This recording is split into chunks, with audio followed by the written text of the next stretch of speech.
ఆగండి రాబాయ్, ఈడేంద్రా మలేషియా అన్న ఏరియాలో దూరిండు.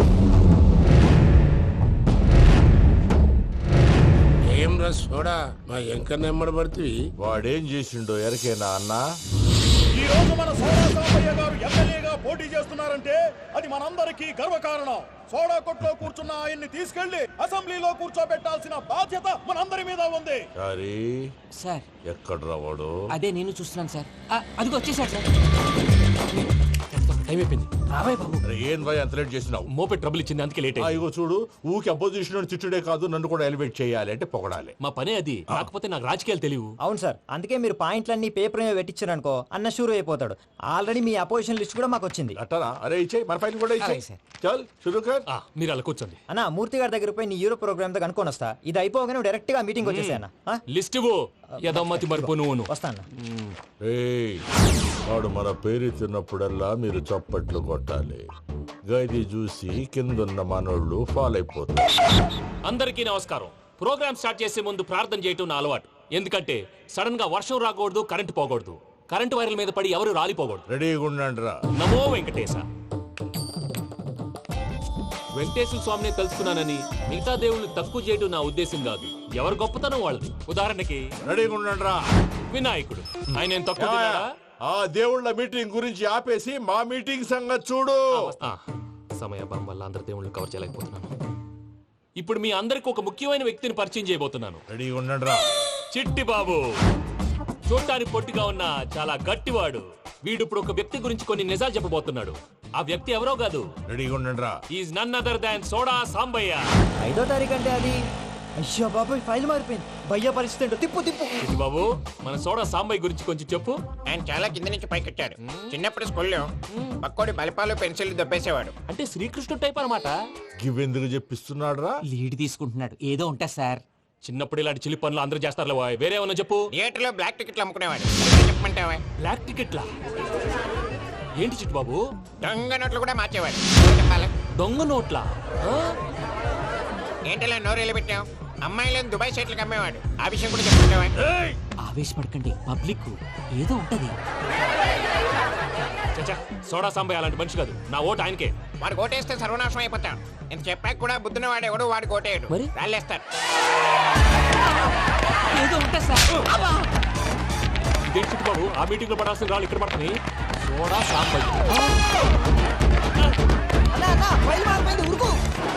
ఉంటే చంపేస్తారు. జంప్.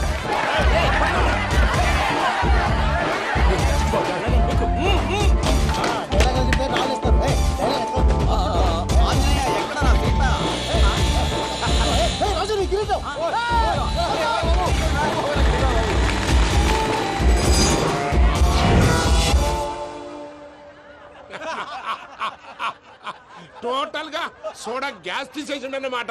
అరే ఇజ్జత్ పోయి మేము ఏడుస్తా ఉంటే గట్లా నవ్వుతారేమరా? మా ఎంకన్నంటే ఎవడనుకున్నావురా? సాక్షాత్తు ఎంకట రమణమూర్తి.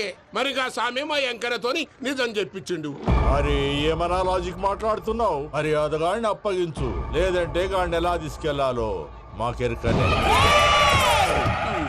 అయిపోయిండ్రా కథ. ఏంద్రా ఎంకరం తీసుకోపోతావు? తోలుకపోతావే? నా ఎంకరం తోలుకోపోతావు? అరే కాబోయే ఎమ్మెల్యే పోతావు. అరే నువ్వు ఎమ్మెల్యే అయితే నాకేంది బే? నడు బే, నడు. నా ఎంకరం తోలు- అరే వాడిన ఇజ్జత్ తీసుకున్నాక ఇచ్చేదా? నీకు ఇచ్చేదేంద్రా? బస్సే బాస్, నీ లంగమతి ఎవరు తెలుసు? ఊరుకో పెద్దమ్మా, ఇందులో ఆయన తప్పే ఉంది. బోల్ డబ్బులు పెట్టి మీటింగ్ పెట్టాడు, అది నా వల్ల అప్సెట్ అయింది, అందుకే నా వెంట పడ్డాడు. మీరు ఉండండి, అంతే అంతే. నువ్వు వెళ్ళండి వెళ్ళండి. వస్తానన్న అలా మలేషియా వస్తానన్న. అక్క జర బీపీ తగ్గించుకోరా. నీ ఆరోగ్యం గురించి చెప్తున్నాను అక్క. మీరు వెళ్ళండి సార్. పెద్దమ్మా, అతను చెప్పింది నిజమే, నువ్వు కొంచెం బీపీ తగ్గించుకోవాలి. గట్లనే తక్కువ చేసుకుంటా. ఏంది భయ నారాయణ, ఊరుకూరుకొని రమ్మంటివి? మన ఎంకన్నకి పెళ్లి గిట్లు ఏమైనా సెటిల్ అయిందా? వీడికి ఇంకా పెళ్లి అవ్వదన్నా. అందుకే మేము ఇద్దరం కలిసి పుణ్యక్షేత్రాలకు పోదాం అనుకుంటున్నాం. ఆ విషయం నీతో చెబుదామని. ఏం మాటలు బాబాయ్? లేకపోతే ఏంట్రా, మీ నాన్న పోతూ పోతూ నిన్ను నా చేతిలో పెట్టిపోయాడు. ఇప్పుడు ఆ బాధ్యత పెద్ద బరువు అయిపోయింది. అరే ఇప్పుడు ఏమైందని? ఎంకన్నను బంగారం లెక్క పెంచితివి. పెంచితే సరిపోతుందా?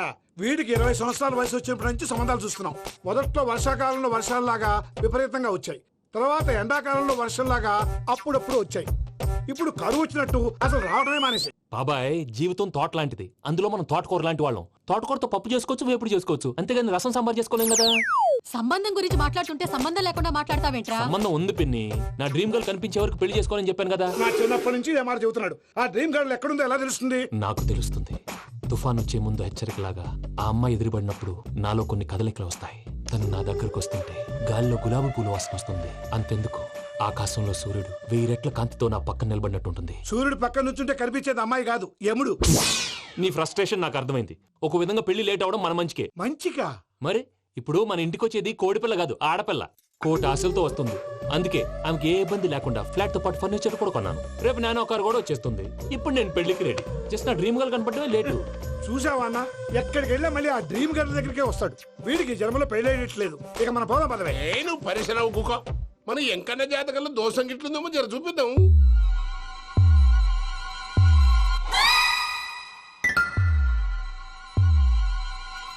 ఏంది పంతులు, గంట సంధి అద్దం పెట్టి ఓ చూస్తాంటివి. చూడటం లేదు మల్లేష్, వెతుకుతున్నాను.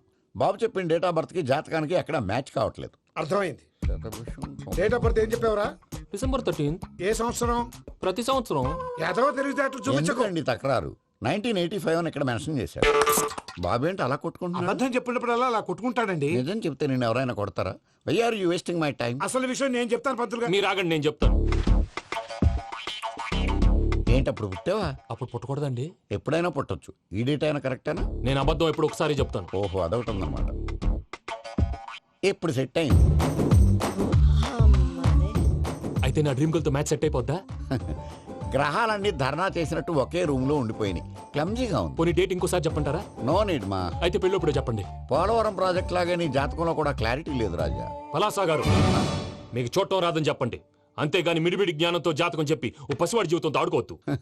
బాబుకి ఆవేశం ఎక్కువ. పసివాడు అని పెద్ద పెద్ద పదాలు వాడుతున్నాడు. నన్నే శంకిస్తున్నాడు మల్లేష్. ఏలే జర పరిశ్రమలో ఉండి అట్లా మాట్లాడతాండు. నువ్వే మంచి మనసు చేసుకుని ఇష్టం ఎందుకు చెప్పరాదు? దాన్నే ఉందిలేరా మళ్ళీ. బాబుకు త్వరలో విదేశీయానం ఉంది. ఇది కరెక్ట్ గా చెప్పారు. నీకు దైవభక్తి కూడా ఎక్కువ. ఇది కరెక్టే. ఇవన్నీ ఎంత కరెక్టో నీ పెళ్లిలో ఉన్న సస్పెన్స్ కూడా అంతే కరెక్ట్. మరి సస్పెన్స్ క్లియర్ అవడానికి ఏం చేయాలి? ఈ టైప్ సిచ్యువేషన్స్ లోనే నేను గవ్వలు నేను నమ్ముకున్నాను. మిమ్మల్ని నమ్ముకున్నాను. ఈ గవ్వలు నేను బాగా కలిపి వేస్తాను. అన్ని బోర్లా పడితే నీ పెళ్లి అవుతుంది. ఆహా. తిరగబడితే నీ పెళ్లి అవదు. సగం అటు సగం ఇటు పడితే ఎటు కాకుండా పోతాం. ఏంట్రా మళ్ళీ ఇది? దేనికైనా లిమిట్ ఉంటుంది కదా. నువ్వు వెయ్యరాదు పంతులు. వేస్తానమ్మా.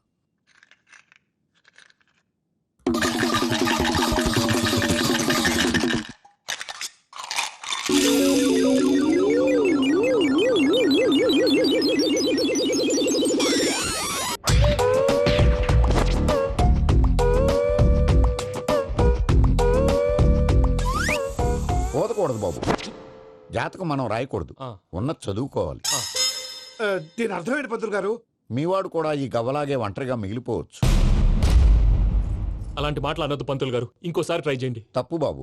సృష్టికి విరుద్ధంగా ఏ పని చేయకూడదు. అది కాదు, ఇంతకు మీరు సరిగ్గా కలపలేదు. ఏం పెద్దమ్మా? పిల్లగాడు చెప్తున్నాడు కదా, ఇంకో పాలంటే ఏ రాదయ్యా. ఆవేశపడకండమ్మా, అలాగే వేద్దాం. ఏముంది ఇందులో? ఒకసారి కాపాడుతు లేస్తున్నాడు.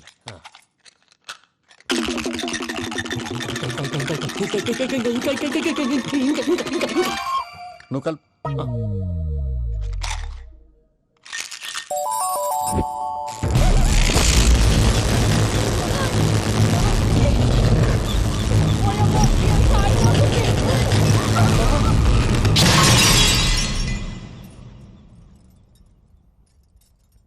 చూసావా, ప్రకృతి విరుద్ధమైన పనులు చేస్తే ఎలాంటి ఫలితాలు వస్తాయో. దానికి దీనికి సంబంధం ఏంటండి? నిజానికి జాతకం వల్ల లైట్లు పేలకూడదు. ఇల్లు పేలిపోవాలా? పంతులు గారు ఇప్పుడు ఏం చేద్దాం? ఒక్క ఫోటో తీసుకుందాం. నువ్వు కూర్చోమ్మా. గవ్వ కాంబినేషన్ కావాలి. ఎందుకండి?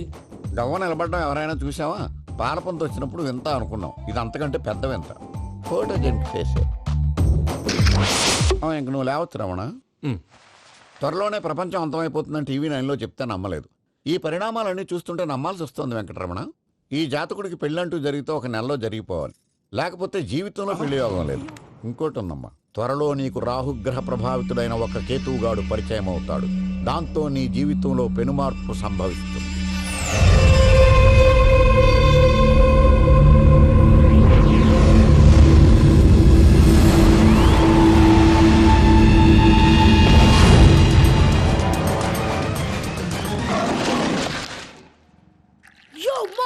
నేను కొత్త మ్యాజిక్ ట్రిక్ నేర్చుకున్నాను. ఏంట్రా అది? First give me 1 egg. Yeah drop it here ఆ, నౌ వాట్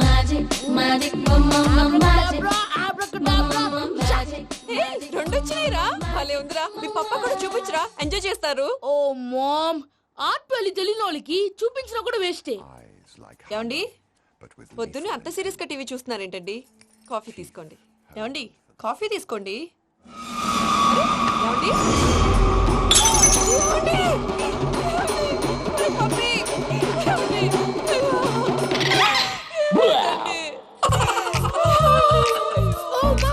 వాట్ హ్యాపెన్? ఎందుకు ఏడుస్తున్నావు? మీ పప్ప చచ్చిపోయాడ్రా. మనకు అన్యాయం చేసి వెళ్ళిపోయాడ్రా. అరే ఇందాక టిఫిన్ కూడా పిక్కలాగా తిన్నాడు. హే మమ్మీ ఎందుకు ఇంత ఏడుస్తున్నావు? నువ్వు ఏడిస్తే పోయిన బాబా తిరిగి వస్తాడా? Think practically mom. ఇప్పుడు బాడీని ఇక్కడే తగలబెట్టాలా లేకపోతే ఇండియా తీసుకెళ్ళాలా? ఎనకండి హ్యాపీగా చచ్చిపోయారు. ఊరుకోరా ఏం మాటలురా. రే నువ్వు చాలా మ్యాజిక్ చేస్తావు కదా, ఏదో ఒక మ్యాజిక్ చేసి మీ పాపాని బ్రతికించరా. ప్లీజ్ రా, ప్లీజ్ రా మమ్మీ, ప్లీజ్ రా. అలా పడేసావేంట్రా?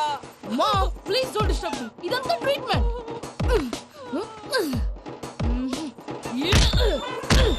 గట్టిగా కొట్టకురా, చచ్చిపోతారు. ఆల్రెడీ చచ్చిపోయాడు. ఇలా కొడితే బతికే ఛాన్స్ ఉంది. అవునా? Call pumping treatment. అయితే కొట్టు.